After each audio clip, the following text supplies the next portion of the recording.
முன்கதை சுருக்கம். சிந்துபாத்தும் அவனது நண்பர்களும் கருமுத்தை தேடி புறப்படுகிறார்கள். அவர்கள் புயல் மற்றும் சூறாவளியின் காரணமாக கருமுத்து இருக்கும் தீவுக்கு அதுவாகவே கொண்டு வந்து சேர்க்கிறது. அந்த தீவு வரைபடத்திலும் இல்லை. அந்த தீவில் பல மர்மம் மற்றும் போராட்டங்களுக்கு பிறகு கருமுத்தை கண்டுபிடிக்கிறார்கள். ஆனால் அதிலிருந்து தோன்றிய பொன் வரைபடம் கிடைக்கிறது. அது அடுத்த பயணமாக அமைகிறது. அடுத்த பயணத்தில் மரணக்கடலின் நடுவே உயிரோடு இருக்கும் ஒரே மரம் என்ற புதிரை தேடி புறப்படுகிறார்கள். அதன் நடுவே சிந்துபாத்தின் கைகள் சாபத்தினால் கருப்பாக மாறியிருந்தது. ஆகையால் அதனை போக்க அவர்கள் அங்கே கண்டிப்பாக செல்ல வேண்டியிருந்தது. மரணக்கடல் முழுவதும் சிவப்பாக இருந்தது. இருண்ட கரங்கள் சிந்துபாத்தை இழுக்க அவனும் கடலில் தைரியமாக சென்று தன் சாபத்தை போக்கிக் கொள்கிறான். அதன் பின் கடலில் ஒரு மர்ம கதவு அவர்களின் அடுத்த பயணத்திற்கான சாவியை கொடுத்தது. சிந்துபாத்தின் அடுத்த பயணம் பழைய 2 பயணத்தை போல் சாதாரணமாக இல்லை. அதில் மிகவும் அதிர்ச்சி சம்பவங்கள், திடீர் திருப்பம் மற்றும் மிகுந்த போராட்டம் காத்திருந்தது. சிந்துபாத் அந்த சாவியை வைத்து மர்ம கதவை திறந்தான். அங்கு வேறு ஒரு உலகம் தெரிந்தது.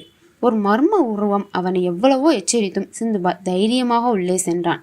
ஆனால் அங்கே நகரமே இருண்டு காட்சியளிக்க மனிதர்களும் சிலையாக இருக்கின்றனர். ஆனால் ஒரு முதியவர் மட்டும் உயிரோடு இருக்கிறார். அவர் அந்த கருமுத்தின் சாபத்தை பற்றி விளக்க பல போராட்டத்திற்கு பிறகு சிந்துபாத்தும் அவனது நண்பர்களும் தனது நிஜ உலகை அடைகிறார்கள். வந்தவுடன் கருமுத்து புதுமையாக ஒளிர்கிறது. வேறு வரைபடத்தை கொடுக்கிறது. அந்த வரைபடம் அவர்களிடமும் இருக்கும் சாதாரண வரைபடம் போல் இல்லை. அந்த வரைபடம் வேறு உலகை காட்டுகிறது. அது எந்த உலகம்? அதனை எப்படி கண்டுபிடிக்கப் போகிறார்கள்? அங்கே என்ன மர்மம் காத்து கொண்டிருக்கிறது? அங்கே எத்தனை போராட்டங்கள்? பயணம் இன்னும் தொடருமா? இல்லை சிந்துபாத்திற்கு இதே கடைசி பயணமா அமையுமா? சிந்துபாத் தனது 3வது பயணத்தில் எத்தனை போராட்டங்கள் வரும் என்பதனை எதிர்நோக்கி காத்து கொண்டிருந்தார். அது ஒரு அமைதியான காலை நேரமாக இருந்தது. கடலோரம் அமைதியாக இருந்தது. சூரியன் மறையத் தொடங்கிய அந்த நேரம் நெருப்பின் கோடுகள் கடலினால் மறைந்தது போல் தோன்றியது. காற்று மெதுவாக வீச அதன் இனிய ஒளி கடற்கரையை சூழ்ந்து கொண்டிருந்தது. சிந்துபாத் கருமுத்தை தனக்குள் ஆழமாக ஆராய்ந்து கொண்டிருந்தான். அது ஒரு சாதாரண கல் போல தெரிந்தது. ஆனால் அதன் மேல் அவன் விரல்களை வைத்தவுடன் அது மெல்ல ஒளிரத் தொடங்கியது. அதனை பார்த்த நண்பரில் ஒருவன், சிந்துபாத், இது என்ன என்று கேட்டான். உடனே கருமுத்தை கூர்ந்து கவனித்த சிந்துபாத், இது ஏதோ ஒரு புதிர் போல தெரிகிறது என்றான். பின்பு கருமுத்தின் மேற்பரப்பு சிறிய துகள்களாக ஒளிர்ந்தது. அதனை சிந்துபாத்தும் அவனது நண்பர்களும் அதிர்ந்து பார்த்து கொண்டிருந்த போது திடீரென்று அதிலிருந்து மற்றொரு வரைபடம் தோன்றியது. குறிப்பு: முந்தைய அத்தியாயத்தில் அவர்கள் பார்த்த வரைபடத்தை விட இது முற்றிலும் வேறாக இருந்தது. அந்த வரைபடம் அடுத்த பயணத்திற்கான குறிப்பை காட்டியது. ஆனால் இது அந்த மறைந்த தேசத்தின் வழியையே காட்டியது. வாருங்கள் கதைக்குள் செல்வோம். அதிலிருந்து தோன்றிய வரைபடத்தை சிந்துபாத்தும் அவனது நண்பர்களும் பார்த்து கொண்டிருந்தனர். உடனே நண்பரில் ஒருவன், சிந்துபாத், இது எதற்கான வரைபடம் என்று கேட்டான். சிந்துபாத் அந்த வரைபடத்தை பார்த்து கொண்டே, ஒரு மறைந்த தேசத்திற்காக என்று மெதுவாக சொன்னான். மேலும் நாம் இதை கண்டுபிடிக்கணும் என்று பயணத்தின் மீது மிகவும் ஆர்வம் கொண்டவனாய் கூறினான். அதனை கேட்ட அவனது நண்பர்களும், ஆனால் இது மிகவும் ஆபத்தான பயணம் என்று எச்சரித்தனர். சிந்துபாத் மெதுவாக சிரித்தான். ஆபத்தில்லாமல் ஒரு பெரும் ரகசியத்தை கண்டுபிடிக்க முடியுமா என்ன என்று கூறினான். அவனது நண்பர்கள் மிகவும் மௌனமாக இருந்தனர். சிந்துபாத்தும் அவனது நண்பர்களை திரும்பி பார்த்து, நீங்கள் வரமாட்டீர்களா என்று தயக்கமாக கேட்டான். அதனை கேட்ட நண்பர்கள், உன்னை எப்படி தனியாக விட்டு செல்வோம் என்று கூறிவிட்டு காலையில் அந்த மறைந்த தேசத்தை கண்டுபிடிக்க ஆயத்தமானார்கள். சிந்துபாத் மகிழ்ச்சி அடைந்தான். அன்றிரவு அங்கேயே கழிக்க திட்டமிட்டனர். அந்த இரவு மிக அமைதியாக இருந்தது. கடல் அலைகள் மெதுவாக கரையை வருட அகலமான வானில் நட்சத்திரங்கள் ஜொலித்தன. அன்று இரவு சிந்துபாத்துக்கு தூக்கம் வரவில்லை. சிந்துபாத் மீண்டும் அந்த வரைபடத்தை பார்த்தான். அது கடலின் மத்தியில் மறைந்த ஒரு தீவை குறித்த தகவல்களை காட்டியது. நண்பர்கள் அனைவரும் ஆழ்ந்த உறக்கத்தில் இருந்தனர். அவனில் ஒருவன் மட்டும் சிந்துபாத்தை பார்த்து, என்ன பார்த்து கொண்டிருக்கிறாய் என்று அவனும் அந்த வரைபடத்தை பார்த்தான். அதனை பார்த்த அவனது நண்பன் சாதாரண வரைபடத்தையும் அந்த வரைபடத்தையும் பார்த்தான். உடனே, இந்த தீவு நம்முடைய வழக்கமான வரைபடத்தில் கூட இல்லை என்று கவனமாக சொன்னான். உடனே சிந்துபாத், அதனால் தான் இது முக்கியமானது என்று உறுதியாக கூறினான். அந்த வரைபடத்தை பார்த்து கொண்டே சிந்துபாத் அந்த கருமுத்தை பார்த்தான். அதன் ஒளி மங்கலாக ஆரம்பித்தது. இதனை பார்த்த இருவரும், ஒரு வேறொரு புதிர் போல் தெரிகிறது என்று கூறினான்.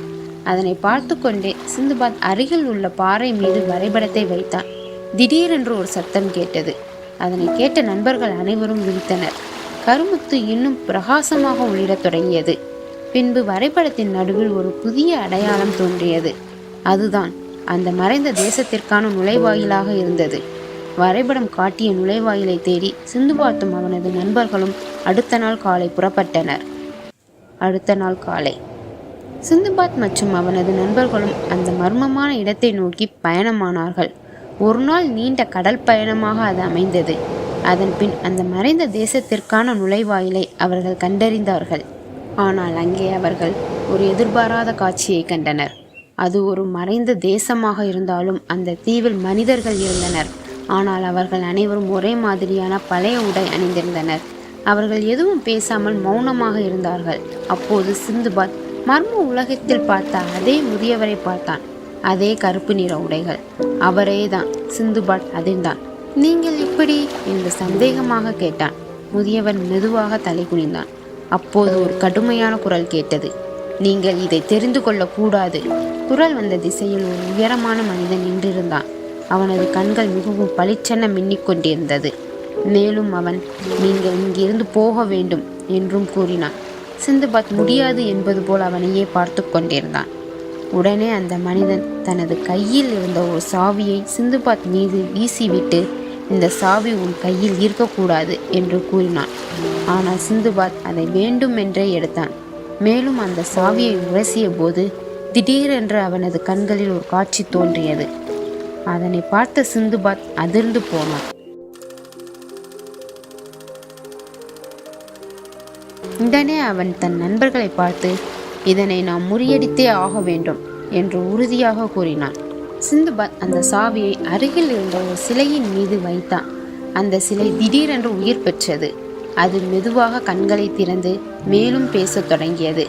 நீங்கள் வந்து விட்டீர்களா என்று சந்தோஷமாகவும் கேட்டது. அவர்கள் அனைவரும் அதனை பார்த்து அதிர்ச்சி அடைந்தனர். மேலும் சிந்துபாத் அந்த சிலையை பார்த்து, நீங்கள் யார் என்று கேட்டான். அதற்கு அந்த சிலை, நான் இந்த நகரத்தின் கடைசி வீரன் என்று மெதுவாக கூறியது. மேலும் நீங்கள் இந்த சாவியை கொண்டு வந்திருக்கிறீர்கள் என்றால் இந்த நகரம் மீண்டும் உயிர் பெறும். உடனே சிந்துபாத் பதற்றத்துடன், இது என் சாவி இல்லை, எனக்கு இதை கொடுத்தது அவர்தான் என்று சிந்துபாத் பெரிய மனிதர் இருந்த அந்த இடத்தை காட்டினான். ஆனால் அங்கே அவர் இல்லை, மாயமாகி இருந்தார். இதனை எல்லாம் பார்த்த சிந்துபாத் குழப்பமடைந்தார்.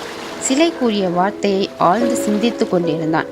சிலைகள் அனைத்தும் உயிர் பெறும் என்றால் இந்த நகரம் அழிக்கப்படுமா அல்லது காப்பாற்றப்படுமா? தொடர்ந்து பயணிப்போம்.